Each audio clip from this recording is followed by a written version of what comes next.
Bismillahirrahmanirrahim. Bapak Ibu yang dimuliakan Allah, ikhwan akhwat fillah. Sekarang kita masuk ke bab an-nafsu. An-nafs. Jadi nanti kita bahas 3 sekaligus, an-nafs, ar-ruh, as-sir. Kita sering dengar kata nafsu, benar ya? Kita sering mendengar kata sir, rahasia. Kita sering mendengar kata ruh. Apa sebenarnya yang dimaksud dengan 3 kalam ini? Nanti kita ringkas dari kitab ini dan ada beberapa yang saya tambahkan. An-nafs. Misalnya di dalam Al-Quran ada وَمَنْ نَهَى النَّفْسَ عَنِ الْهَوَى فَإِنَّ الْجَنَّةَ هِيَ الْمَأْوَى. Siapa yang menahan, mengelola, mengontrol nafsnya. Nafs diartikan di situ jiwa. Dari apa? Hawa. Hawa itu kecenderungan negatif yang ada dalam nafs. Jadi kalaupun tidak ada syaitan, kita tetap akan punya godaan itu.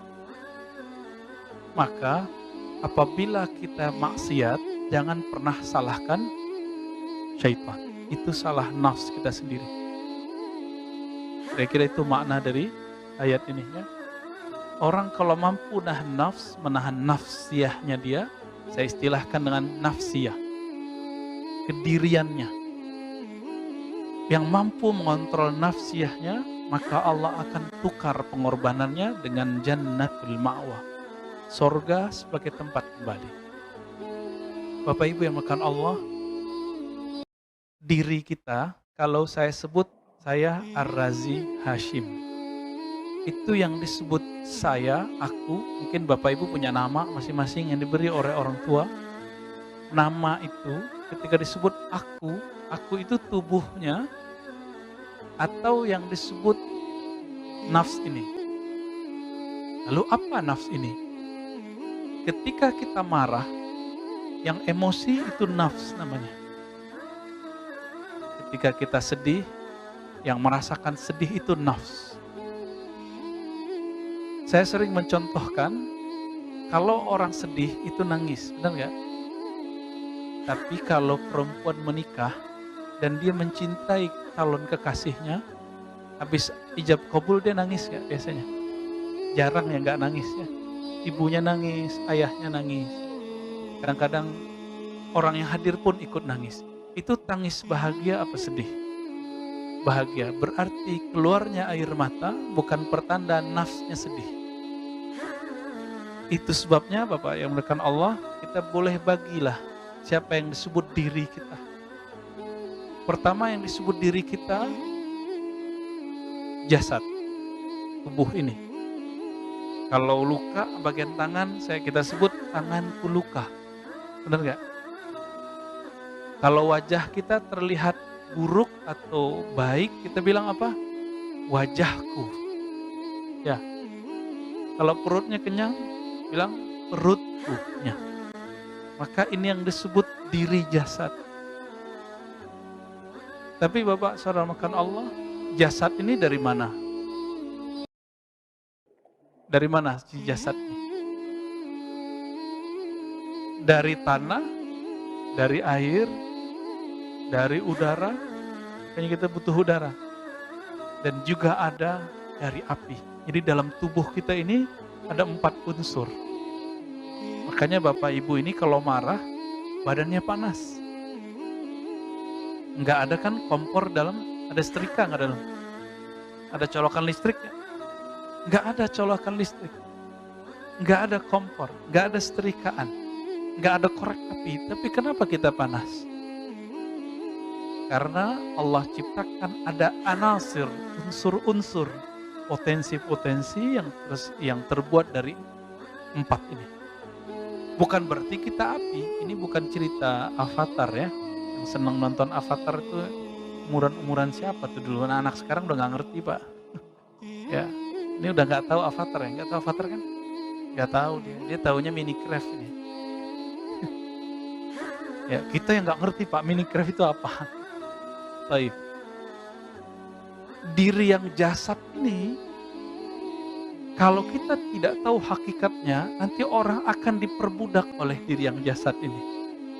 Maka mohon maaf ya sahabat-sahabat kita untuk kecantikan, kebagusan wajahnya itu sampai ke Korea ya. Di Indonesia sudah ada operasi plastik, suntik botok, susuk. Itu untuk apa? Untuk memperbagus fisik. Maka bagi orang tertentu, jika fisiknya rusak, habislah masa depannya. Berarti dia tidak punya tujuan. Dia tidak mengenal dirinya yang lebih, dia baru kenal dirinya yang jasadi. Baik. Nah, diri yang jasad ini, mohon maaf, dia punya karakter. Ada karakter hewan ternak, ada karakter hewan buas. Nah, ini sering kita ulang-ulang biar masuk. Hewan ternak maksudnya gimana? Coba lewat hewan ternak sukanya apa? Makan, minum, tidur. Kalau udah dewasa, nikah. Kalau hewan ngapain? Kawin. Udah gitu aja kerjaannya. Ngoceh, ya kalau ngoceh ya, kalau burung berkicau, ayam berkokok, itu ngocehnya mereka. Kalau kita ngapain? Ngomong. Makanya kita suka nongkrong, Pak. Bener nggak? Suka nongkrong di kafe nggak? Ini kan Tangsel waktu Jakarta lagi lockdown, Tangsel santai-santai aja kemarin ya. Tiba-tiba tarik darurat, Tangsel tidak ada tarik darurat. Saya kira saya kan tinggal di Depok. Depok, Jakarta sama. Mau cari minum, mau ngopi Pak. Ya pengen ngopi-ngopi aja. Ketemunya di mana? Di Tangsel Pak. Di Bintaro ketemunya. Artinya kata orang saya ustadz, tapi kok saya suka ngopi? Ya itu sisi nafsiyah saya sendiri, sisi jasadiah malah. Sisi jasadiah tapi dia sudah diatur di dalam nafsiyah. Maka ada diri yang kedua disebut dengan nafsiyah itu. Jadi jasad ini nanti akan dipengaruhi oleh karakter nafs. Tadi karakter pertamanya karakter hewan ternak. Ada karakter buas. Makanya kita suka marah-marah, tersinggung kalau nggak dihargai. Ya. Bener gak? Padahal orang gak menghargai kita, itu bukan berarti dia gak menghargai, dia gak kenal kita. Karena orang tidak kenal kita, jangan hukumi dia dengan ketidakpengetahuannya itu. Nah, diri yang nafsiyah ini sudah mulai masuk ke dalam. Nah, jadi kalau kita mengatakan, aku, itu maksudnya itu. Saya lapar, itu dia Pak. Yang tadi lapar, efeknya bunyi-bunyi, pluk perut, nah itu jasad. Tapi yang merasakan lapar itu dia. Kalau lagi patah hati, yang merasakan sakit hati itu bukan kolbu, itu nafsiyah kita yang sakit. Senang gak dipuji orang? Itu nafsiyah. Mohon maaf nih anak-anak muda nih, jangan-jangan yang senior-senior juga kena nih, sosmed. Facebook, Instagram, itu kalau di like orang seneng gak? Nah itu namanya nafsiyah, normal Pak, normal untuk nafsiyah. Tapi coba cek nanti, yang lebih agak sedikit frontal kan YouTube, ada like, ada unlike. Kalau kita betul-betul menghambakan nafsiyah itu, nah, nafsiyah yang suka dipuji, itu nafsiyah syaitaniyah. Setan. Dia suka makar, suka dipuji, haus popularitas. Kenapa iblis dulu tidak suka dengan Nabiullah Adam? Itu karena masalah popularitasnya rusak. Saya Haris, begitu kata iblis. Haris artinya penjaga surga. Ribuan tahun menjaga surga, bertapa, beribadah di surga. Kok disuruh sujud kepada Adam? Adam dari apa? Tanah. Iblis dari, tapi kan dia nggak tahu bahwa tanahnya Adam itu sudah lengkap, ada sisi apinya. Akhirnya dia tidak mau sujud. Itu masalah popularitas, merasa keakuannya. Disinilah nafsiyahnya bermain. sisi syaitaniyah atau boleh disebut iblisiyah. Nah, kita yang haus pujian, haus popularitas, hati-hati di sini. Ada teman-teman kita yang baru nge-YouTube, jadi YouTuber, di-unlike sama orang, besok langsung opname. Masuk rumah sakit seminggu, sakit tipes kata dokter. Padahal yang sakit apa? Perasaan yang sakit. Ini kalau nggak siap, kolbunya nggak usah jadi YouTuber deh ya. Sisi nafs ini, dia ada tingkatnya. Maka adalah nafs bernama nafs ammarah, sering orang bahas ya. Jiwa, jadi kalau dia itu masih belum benar, dia membisikkan selalu yang jahat-jahat. Kalau ketemu pengemis, dia bilang, itu paling pembohong. Gitu. Kalau ngelihat ada orang soleh dikit, pakai serban, pakai kopiah, munafik. Gitu. Ya. Nanti kalau ada yang ceramah, sok suci. Jadi gak ada benernya orang. Ini orang nafsul ammarah. Gerah dia kalau ada orang benar. Ya. Maka disebut ammarah itu dari kata ammarah. Jiwa yang banyak mengajak kepada keburukan. Nah, karakter orang ini paling gampang mengajak dan diajak untuk berbuat buruk. Nah, semoga kita nggak masuk itu. Semoga hadirnya kita di sini pertanda Allah sudah selamatkan nafs kita dari ini. Amin. Lalu naik lawamah. Lawamah ini karakternya apa? Kalau berbuat sesuatu salah ataupun benar suka nyesel. Kalau dia buat bagus dia nyesel kenapa nggak lebih bagus. Kalau buruk dia nyesel kenapa dia.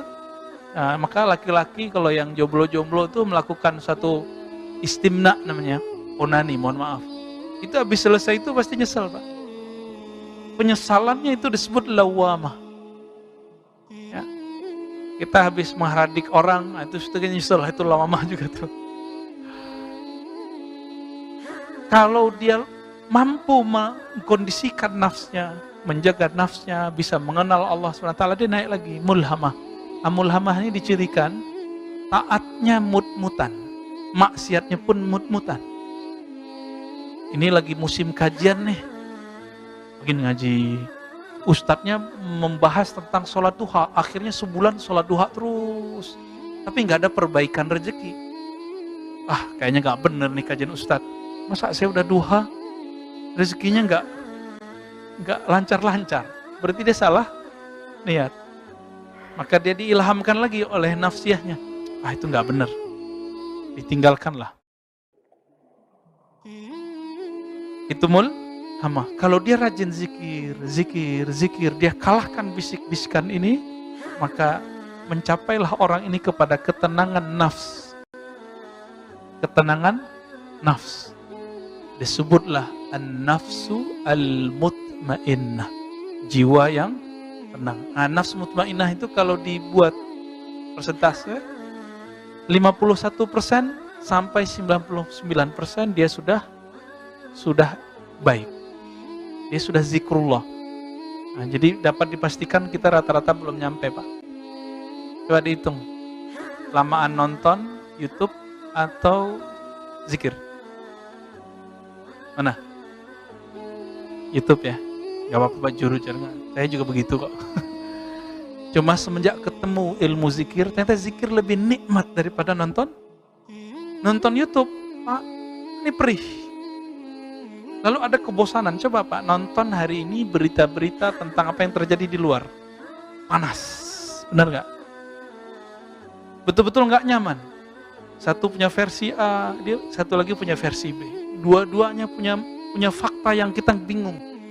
Udahlah Pak, saran saya beberapa waktu ini jangan banyak nonton dulu deh. Jangan nonton berita dulu, udah banyakin zikir dulu, minta petunjuk ya Allah. Tolong selamatkan negeri ini. Gitu aja doa kita. Khawatir nggak Pak? Harus khawatir. Untuk itu kita harus doa.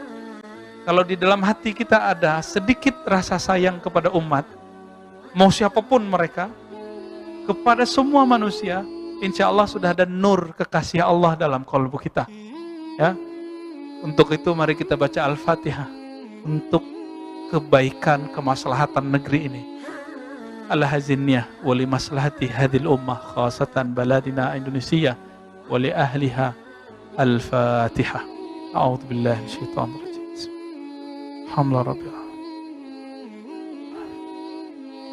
Ya nasta'in.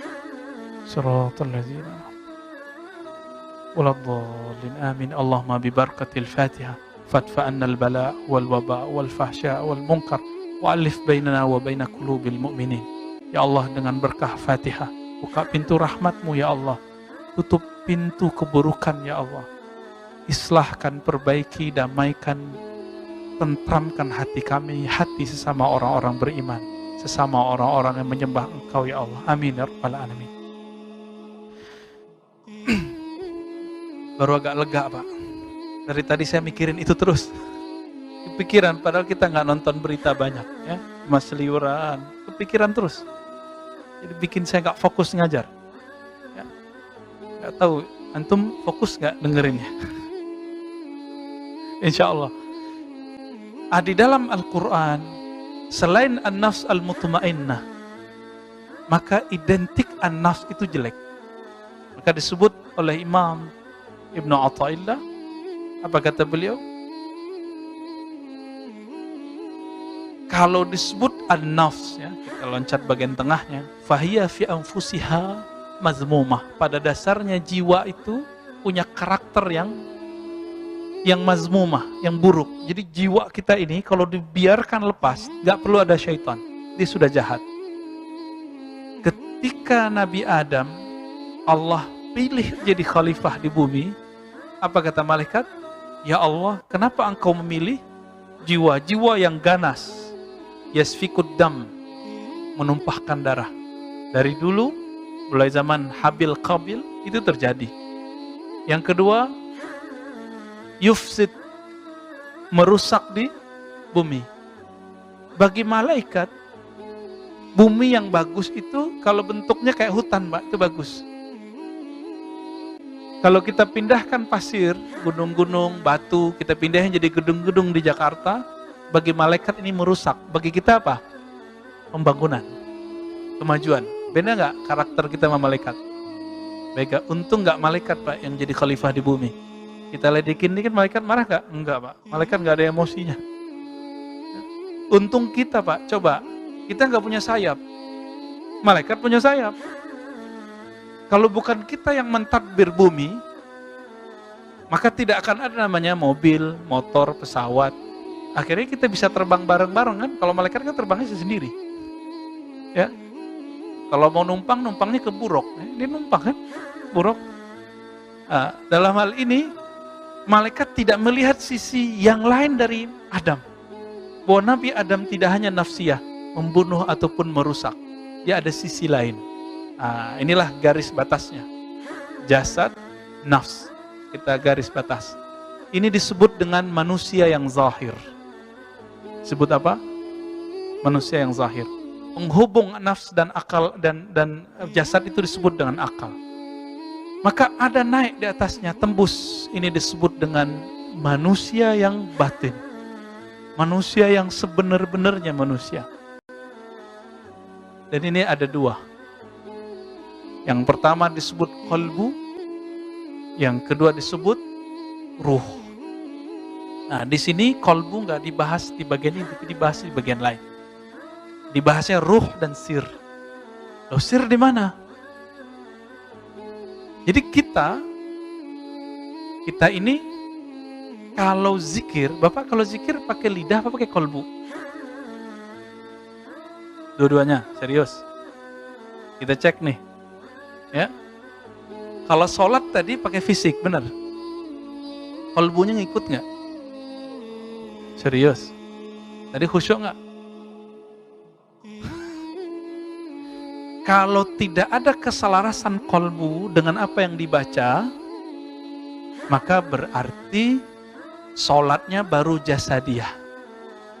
Inilah yang dikatakan dalam Al-Quran, fawailul lil musallin. Celaka bagi orang yang sholatnya baru jasadnya. Sama nggak dengan munafik? Dia sholat, pikirannya kemana-mana.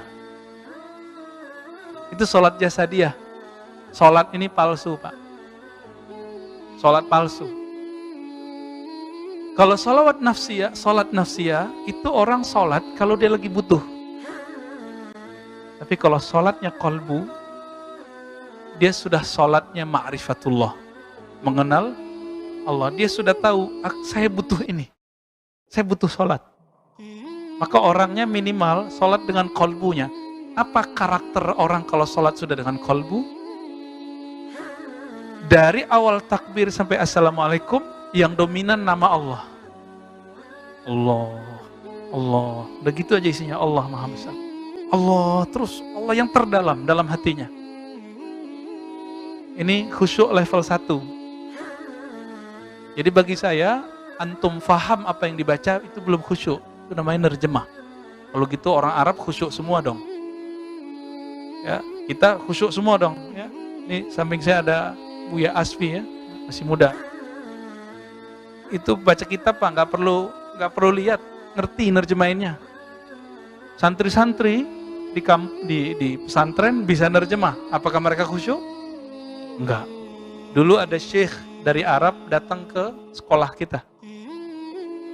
Pulpennya jatuh. Dia ambil Pak pulpennya, ambil lagi. Khusyuk nggak tuh? Dia paham nggak yang dia baca? Dia paham yang dia baca. Tapi ternyata pemahamannya baru di akalnya, belum sampai ke qalbunya. Qalbu itu kalau sudah tersentuh nama Allah, maka ada beberapa efeknya. Pertama, seperti yang disebutkan dalam surah Al-Anfal. Wajilat qulubuhum. Disebut nama Allah, qalbunya bergetar. Ada Pak getar. Makanya orang mengatakan, murid-muridnya Imam Junaid, kalau Junaid sholat, kami mendengar gemuruh jantungnya. Kedengeran Pak. Tapi nggak selalu.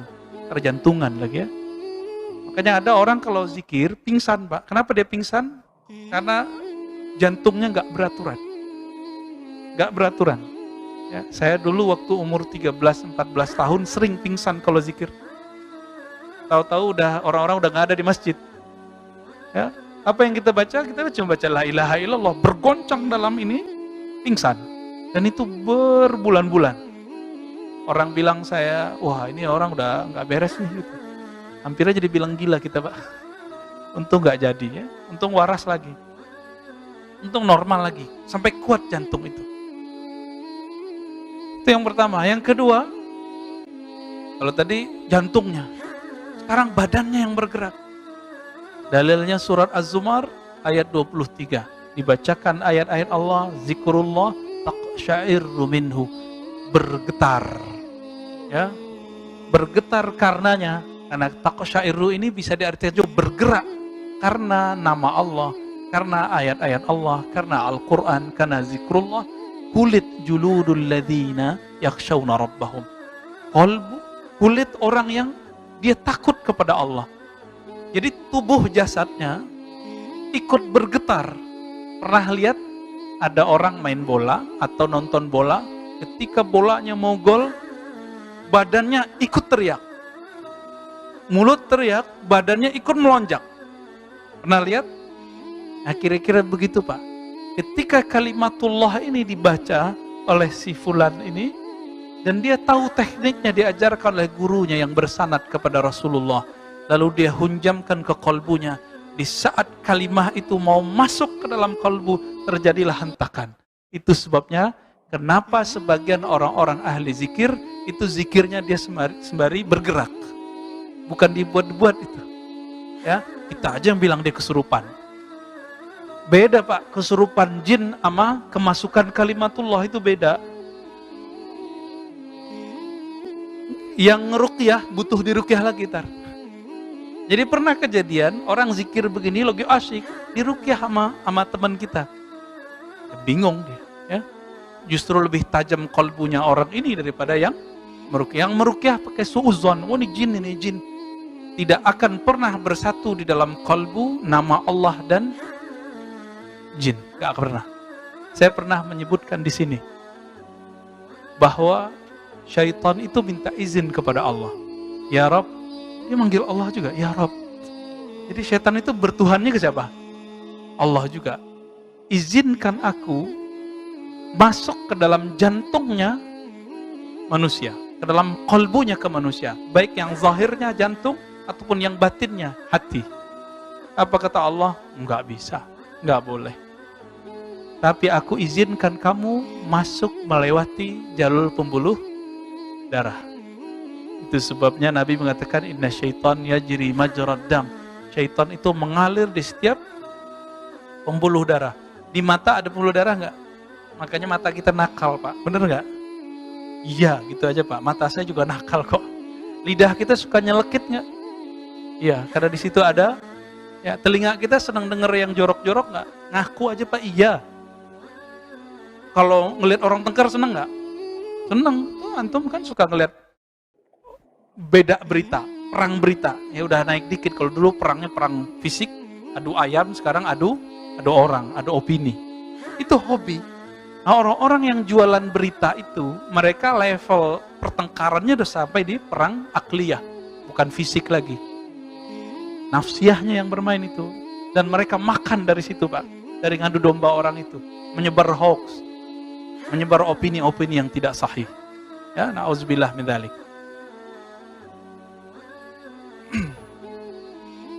Si kolbu ini puncaknya ketika dia bersatu kalimah itu dengan namanya. Jadi kalau nama Allah, kolbu itu dia nggak mau diisi dunia apa nggak mau. Dia nggak bisa diisi lawan jenis, nggak bisa diisi mobil, kekecilan mobil itu. Di kolbu kita kekecilan dia, karena kolbu itu luasnya bukan main. Dia nggak bisa diisi rumah. Maka antum kalau beli rumah yang bagus, abis itu dia minta lagi. Siapa yang minta? Nafs. Sama kolbu ya, kolbu nggak puas. Bukan ini yang aku cari. Orang kalau sudah mencapai suatu gelar, dia nggak puas. Dia pengen gelar lagi, pengen gelar lagi. Begitulah terus. Kenapa? Kolbu kita terluas. Maka yang meminta-minta nanti nafs. Si kolbu kesepian. Kolbu yang tidak mendapatkan asupan asma Allah yang husna itu, nama Allah yang indah, maka kolbunya akan kekurangan gizi. Disinilah seseorang kalau tidak berzikir dengan kolbunya, dia tidak merasakan puncak. Yang ketiga, itmi'nanul qulub, ketenangan kolbu. Apa bedanya nafs mutmainnah dengan kolbu yang damai? Nafs yang tenang itu hanya dapat dicapai dengan kolbu yang berzikir. Jadi nggak, mohon maaf, kalau banyak orang tanya, Ustadz gimana cara menundukkan syahwat? Nggak ada doanya. Kan banyak orang, Ustadz kasih dong saya zikir menundukkan syahwat. Nggak ada. Nggak ada zikir menundukkan syahwat. Zikir-zikir itu bukan untuk nafs. Zikir itu untuk ngelawan syaitan di kolbu. Jadi kolbu kita setiap kali lepas dari zikrullah, maka belalainya syaitan masuk ke dalam. Berarti zikir hanya untuk melawan nafs, urus sendiri. Latih puasa, latih bangun malam, latih tidak banyak ngomong, latih sendiri. Jangan salahin syaitan kalau maksiat. Ya. Kalau kita berpikir yang jorok, itu bisikannya emang dari syaitan. Tapi nanti yang eksekutornya siapa? Nafs kita. Selalu itu. Maka Bapak Ibu yang bukan Allah, kalau sudah paham nih, jadi ada diri yang disebut dirinya kolbu. Kolbu boleh diartikan sentralnya jiwa, sentralnya manusia. Sentralnya ini dia cuma diisi dengan nama Allah, sifat Allah, nggak lebih. Dia nggak mau apa-apa. Itu sebabnya beberapa teman kita yang level kok pengenalannya ke dalam dirinya sudah level kolbu, lagi lapar, zikir hilang Pak laparnya. Lagi sakit badannya, jasadnya, dia ajak zikir, langsung ringan.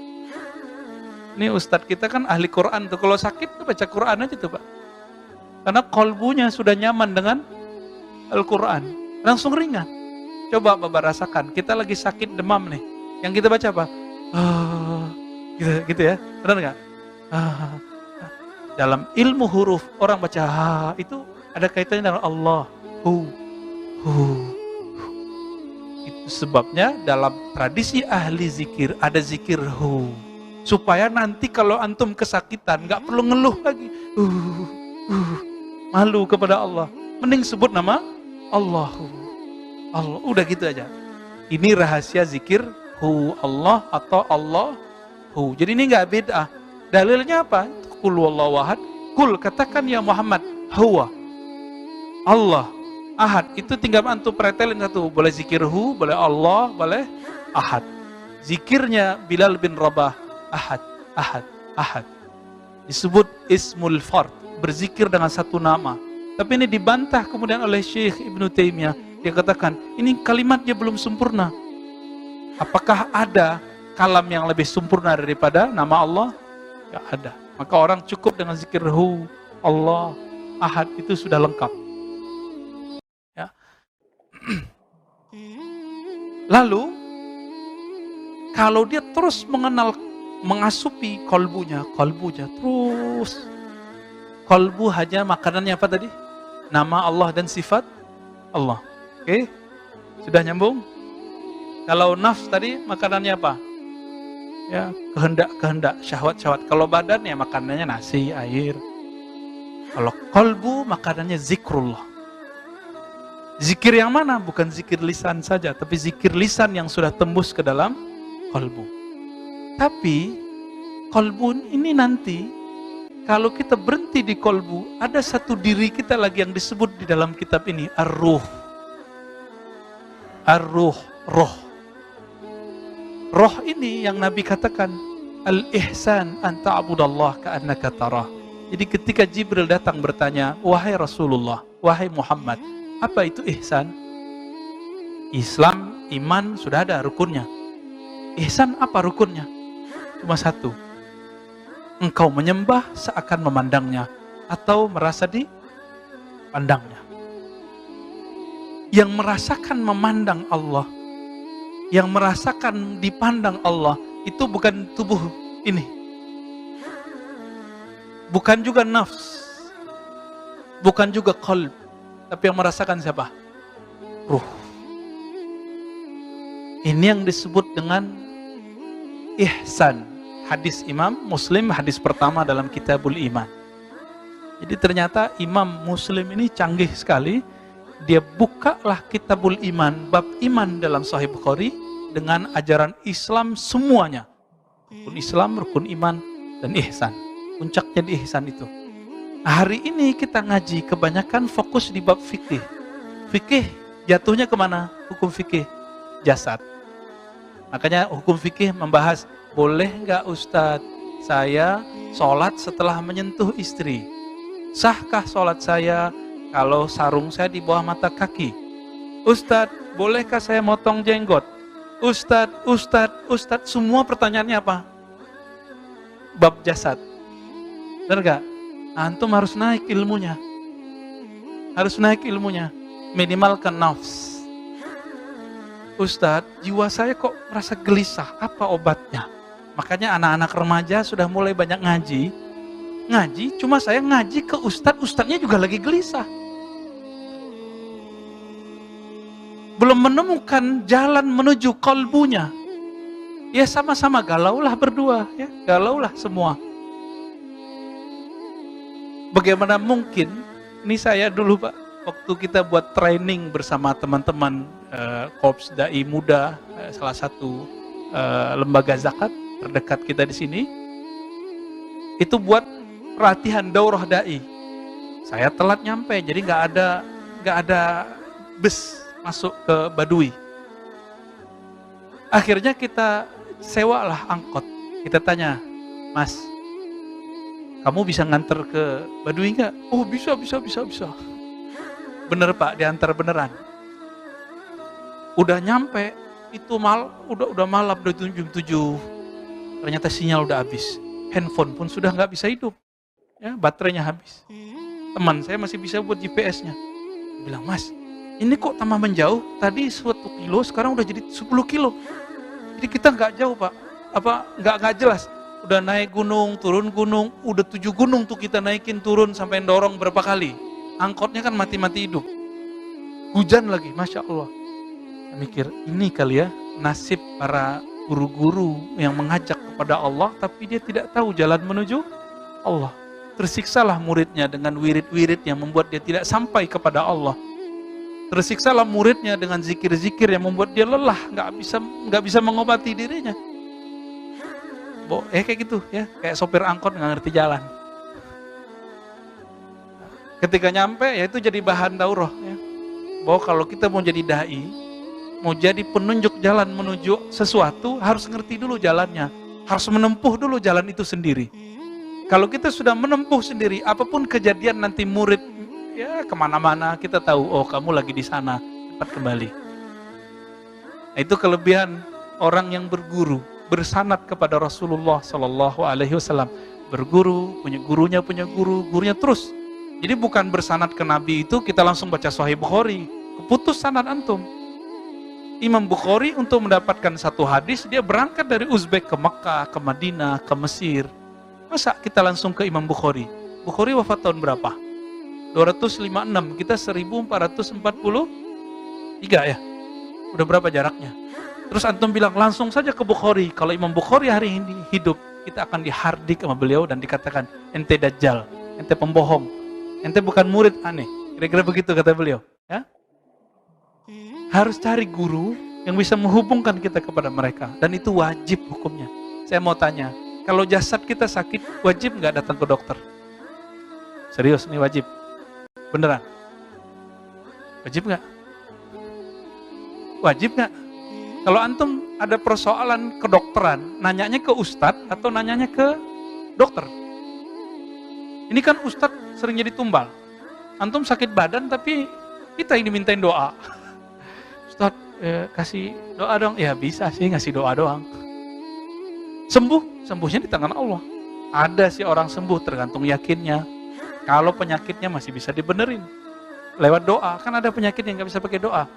Ini diakui sendiri oleh dokter herbalis di zamannya, dokter syar'i di zamannya, Syekh Ibnu Qayyim. Beliau kan seorang ulama plus dokter.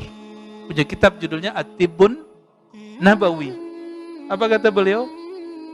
Ini herbal, namanya Habatus Sauda. Dia bisa mengobati penyakit A, tapi nggak bisa mengobati penyakit B. Apakah Ibnu Qayyim ketika berkata begitu, dia melanggar kalam Nabi? Nabi mengatakan, Habatus Sauda syifa min kulli da'in, obat segala penyakit. Apakah dia melanggar Nabi? Enggak. Yang dimaksud Nabi, penyakit yang berkaitan dengan potensi yang ada di Habatus Sauda. Ada ilmunya Pak di sana. Baik. Jadi kalau kita sakit fisik, kita datang ke dokter fisik. Sakit nafs, datang ke psikolog.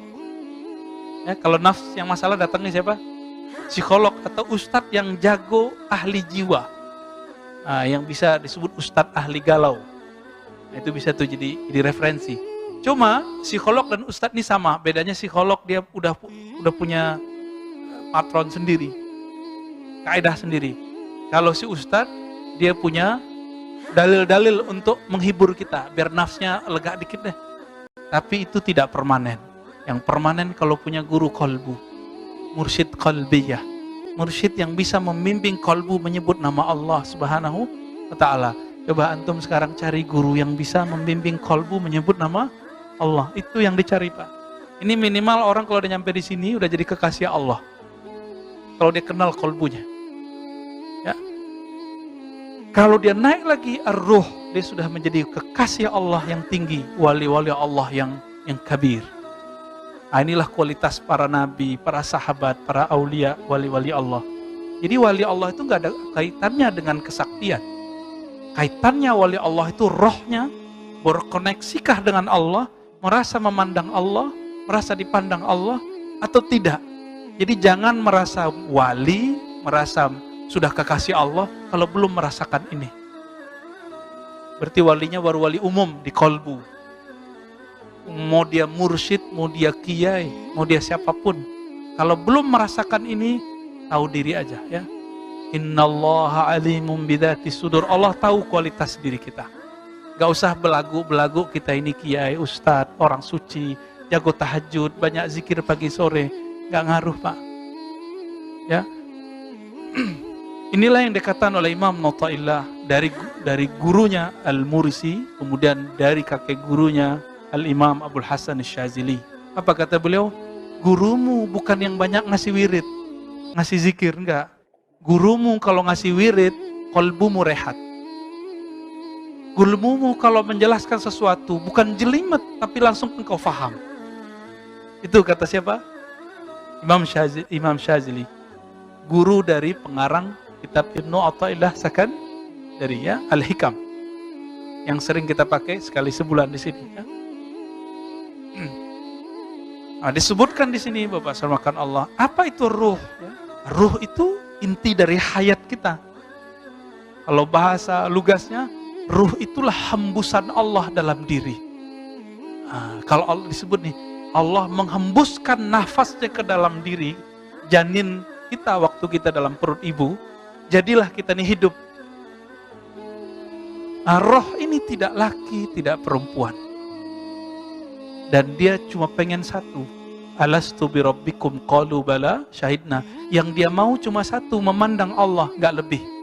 Oleh karena itu, Bapak Saudara makan Allah, jika roh ini tidak bisa memandang kepada jamal dan jalal, keindahan dan kehebatan Allah Subhanahu wa taala, roh ini terpenjara. Inilah makna hadis Nabi, ad-dunya sijnul mu'min. Dunia itu adalah sijin. Apa arti sijin? Penjara bagi orang yang mukmin. Ini dia, terpenjara dia. Dia ngerasa nggak nyaman. Maka Bapak yang melakukan Allah, apa yang harus kita lakukan untuk mencapai ma'rifatur ruh ini? Ternyata Allah udah kasih kunci, tapi kuncinya hanya membuka sedikit pintu. Yas'alunaka 'anir ruh. Mereka orang-orang Yahudi suka ngetes kamu, wahai Muhammad. Mengenai apa? Pertanyaan roh. Karena ilmu itu sempat dibagikan sedikit ke Bani Israel. Maka orang-orang Bani Israel ini, orang-orang Yahudi, ingin ngetes Nabi Muhammad. Jika benar mereka masuk Islam. Jika tidak, mereka nggak masuk Islam. Ada yang ngetesnya serius, ada yang ngetesnya cuma coba-coba. Akhirnya turunlah ayat ini. Qulir ruh min amri rabbi. Roh itu adalah amri rabbi. Adalah perintah Robku. Nah, di sini ada sedikit perbedaan ulama. Apakah roh itu dicipta atau tidak? Nah, di ujung kalimat di sini, wal arwah makhluqatun. Kata beliau, roh itu dicipta. Kata siapa? Imam Al-Qushairi. Tapi Allah kalau berhembus, perbuatan Allah menghembus, apakah itu ciptaan? Enggak. Maka kita bagi dua. Ketika roh itu dihembuskan pertama kali oleh Allah Subhanahu wa taala, dia bukan ciptaan. Dia azali. Allah yang disebut qadim. Apa arti qadim? Tidak pernah tidak ada, selalu ada, tidak berawal. Kalau azali itu waktu sebelum waktu. Nih waktu kita hitung aja nih mundur berapa miliaran, mungkin triliunan tahun. Nah, sebelum itu Allah memprakondisikan alam, ini disebut dengan alam azali. Disebut apa? Alam azali. Jadi azali beda dengan qadim. Qadim sifat Allah Subhanahu wa taala. Nah, roh yang ini disebut azali. Nanti roh itu dia harus pulang ke sana. Inilah makna inna lillahi wa inna ilaihi raji'un. Sesungguhnya kita milik Allah. Hembusan Allah kita maksudnya. Kita ini milik Allah. Jika kepemilikannya dari tanah, kembali ke tanah. Jika dari hembusan Allah, nanti Allah ambil lagi hembusannya, itu bernama kematian. Ketika ditiupkan ke janin, muncullah satu energi bernama hayat. Kehidupan, itu yang disebut roh yang makhlukah, roh yang dicipta. Tapi hembusannya Allah tidak dicipta. Bisa paham di situ? Maka yang mampu berkoneksi dengan Allah itu cuma roh. Kalau kolbu hanya mampu berkoneksi ke nama dan sifat Allah. Maka wajib bagi saya nih, mohon maaf, bagi saya wajib seorang mukmin yang cinta kepada Allah berzikir dengan Asmaul Husna setiap hari. Mau diambil 99 itu atau diambil salah satunya. Mau Pak ngamalin? Ya, amalkan ya. Minimal berapa kali? Sekali aja pagi, sekali sore. Kalau enggak, ambil satu nama, zikirkan di kalbu. Ya Rahman, Ya Allah, Allah. Udah gitu aja zikirnya. Dalilnya, Surah Al-Isra ya. Qul ud'uallah aw ud'ur rahman. Katakanlah, serulah Allah, panggillah Allah, panggillah Ar-Rahman. Berarti boleh manggil Allah, ya Allah, ya Allah. Itu boleh, zikir begitu boleh. Ya, yang biasa bilang bid'ah nggak paham dia masih terjebak di hukum fikih. Padahal di fikih banyak aliran dan tidak ada mazhab yang melarang zikir ya Allah, Allah, ya Allah kecuali cuma Ibnu Taimiyah. Ya, nah, itu jadi perdebatan fikih. Secara ilmu qalbu nggak ada perdebatan, Pak. Qalbu kita maunya zikrullah itu. Jadi Bapak Ibu yang sudah belajar zikir di luar sana, zikir qalbu, silakan dipertahankan itu. Ya, jangan dibuang-buang lagi itu. Itu bekal kita nanti ke akhirat. Ketika orang nanti berpisah rohnya dengan badan, nanti malaikat itu akan bersikap lembut atau keras, tergantung di kolbunya ada rahasia nggak dari ruh. Jadi roh ini ketika memandang Allah Subhanahu Wa Taala, maka muncullah sir, rahasia-rahasia. Rahasia itu diterjemahkan oleh kolbu. Nah, nanti malaikat ngelihat itu Pak, di kolbunya ada nggak rahasia itu? Tapi nggak semua malaikat tahu. Malaikat maut tahu. Makanya malaikat maut kalau mau mencabut nyawa kekasih Allah, itu dilihat, ya, dia maunya kayak gimana. Jadi semaunya wali Allah itu. Jadi jangan heran kalau kekasih-kekasih Allah ini sebelum dia wafat Allah kasih tahu kapan dia wafat. Percaya nggak? Saya udah punya guru banyak Pak. Hampir setiap guru yang ahli kolbu ini Allah kasih tahu dia kapan dia meninggal. Hampir semua yang ahli kolbu, yang ahli fikih jarang. Tahu-tahu meninggal mendadak. Apalagi yang suka beda-bedain orang. Tahu-tahu mati aja Pak. Ya. Tapi kalau yang ahli kolbu ini, dia kekasih Allah. Allah kan lihat. Innallah yanzuru ila qulubikum. Ya Allah pandang bukan saya pakai baju ini, pakai jubah begini, jenggot saya begini, enggak. Yang Allah pandang kolbu saya ada nama Allah atau tidak. Yanzuru ila qulubikum. Allah pandang kolbumu. Ada nggak nama Allah di kolbunya tuh? Ya? Rasanya gimana dipandang Allah? Belum tahu ya? Ya karena belum nyobain. Ya. Dipandang kekasih dunia aja kita nggak tahan Pak. Pernah jatuh cinta dengan seseorang, dilihatin sama dia, salah tingkah kita. Apalagi kalau yang mandang, kekasihnya sang kekasih, sang maha kekasih Allah SWT. Maka orang kalau dipandang oleh Allah, itu air matanya nggak bisa, nggak tahan Pak. Maka kita bersyukur kepada Allah. Kok nggak merasa dipandang setiap hari? Kalau setiap saat kita nggak bisa kerja Pak. Kita nggak sanggup, nggak mau menikah, nggak mau punya anak, nggak mau ngapa-ngapain. Maunya cuma berhadap-hadap dengan Allah. Wajjahtu wajhiya lilladzi fatara samawati wal ard. Kira-kira itu kajian kita malam ini. Sebenarnya masih banyak tentang ar-ruh ini. Ini lautan tak bertepi. Kajian ruh, lautan yang tak bertepi. Ini baru muqaddimah kajian ruh. Semoga ke depan Allah izinkan kita membedah lagi kajian tentang ruh. Semakin kenal diri, semakin kenal Allah Subhanahu Wa Taala. Kita mohon ampun kepada Allah dari semua dosa zahir dan batin. Semoga Allah menjadikan kita hamba yang arifin, yang mengenal dirinya, mengenal ilahnya. Amin ya rabbal alamin. Rabbana atina fid dunya hasanah wa fil akhirati hasanah wa qina adzabannar. Subhanakallahumma wa bihamdika asyhadu an la ilaha illa anta astaghfiruka wa atubu ilaik. Assalamualaikum warahmatullahi wabarakatuh.